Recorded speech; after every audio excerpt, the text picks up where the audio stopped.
반갑습니다. 내 가족의 사건처럼 하나하나 최선을 다하는 법무법인 이현입니다. 누구나 법적 문제가 생기면 심적으로나 경제적으로 큰 부담을 갖게 됩니다. 혼자서 해결해 보려 하겠지만 만족스러운 결과를 이끌어내기가 쉽지 않죠. 여러분의 정신적인 고통, 금전적인 어려움을 이해하며 이현의 법률 상담 시스템을 통해 도움을 드리고 있습니다. 의뢰인의 문제는 하나의 사건이 아니라 한 사람의 삶이라는 마음으로 면밀하게 분석하여 해결의 실마리를 찾아드리겠습니다. 자, 그럼 오늘의 주제인 이혼 신고서 작성 방법에 대하여 함께 알아볼까요? 이혼 신고서는 법원으로부터 합의 이혼 의사를 확인받기 위해 작성하는 것입니다. 이 신청서에는 인적사항과 취지 및 목적 등을 기재하게 됩니다.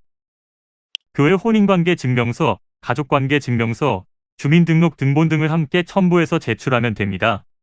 두 사람이 한 부씩 자필로 직접 기록하는 것이며 상황에 대해 꼼꼼하게 명확히 작성할 필요가 있습니다.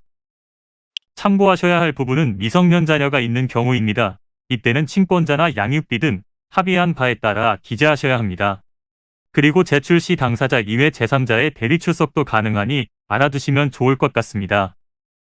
신고서에 이혼 사유를 기록할 뿐 아니라 이외에도 제출해야 하는 서류들이 많다 보니 혼돈을 겪을 수 있는데요. 그때에는 전문적인 지식을 가진 법률 대리인의 도움을 받으시는 것을 추천해드립니다. 제출된 신고서 및 그 외 자료를 가정법원에서 확인하게 되면 당사자에게는 숙려 기간을 주고 있는데요. 이는 부부가 충동적으로 섣부른 선택과 결정을 내리는 것에 대해 방지하고자 만든 제도로 관계를 다시 고심해볼 시간을 주는 것입니다. 미성년 자녀가 있는지 없는지에 따라 숙려 기간이 달라지는데 있는 경우는 3개월, 미성년 자녀가 없다면 1개월 동안 다시금 생각하게 됩니다. 숙려 기간이 모두 마친 후에도 이혼 의사가 확실하다면 그대로 절차는 진행됩니다.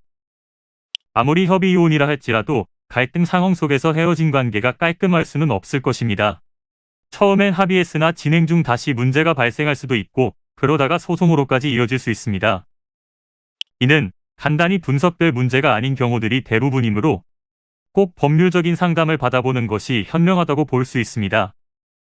그리고 가능한 한 긴 싸움이 되지 않도록 최대한 빠르게 조치를 취하는 것이 좋습니다. 미루면 미룰수록 사건에 대한 난이도가 높아질 수도 있기 때문이지요. 가벼운 병도 방치를 하면 상당히 무거운 병이 되듯이 이 또한 역시 사전에 바로잡으셔야만 간단한 조치로도 해결할 수 있는 가능성이 높아지는 것입니다. 여러분이 골머리를 앓고 계신 그 사안, 저희 법무법인 이현에게 알려주세요. 이현의 법률 상담 시스템을 통해 든든한 지원군이 되어드리겠습니다. 간혹 변호사가 아닌 사무장 등과 상담하는 줄로 오해하시는 분들이 계시는데 이는 전혀 아니며 저희 법무법인 이현은 변호사와 1대1로 상담이 이루어진다는 점을 다시 한번 꼭 알려드립니다. 저희는 하나의 분야가 아닌 민사, 형사, 가사뿐만 아니라 비송사건 등 모든 것을 추구하고 있는 종합 로펌입니다. 가장 궁금해하시는 사건의 해결 가능성과 해결의 키포인트, 예상되는 문제점과 해결 방안 등을 총망라하여 종합적인 시각으로 안내해드리고 있습니다. 보다 정확한 상담을 위해 전국, 전 지역 상담 접수를 먼저 실시하오니 해당 화면에 보이는 번호로 먼저 연락을 주시면 친절한 안내를 도와드리도록 하겠습니다.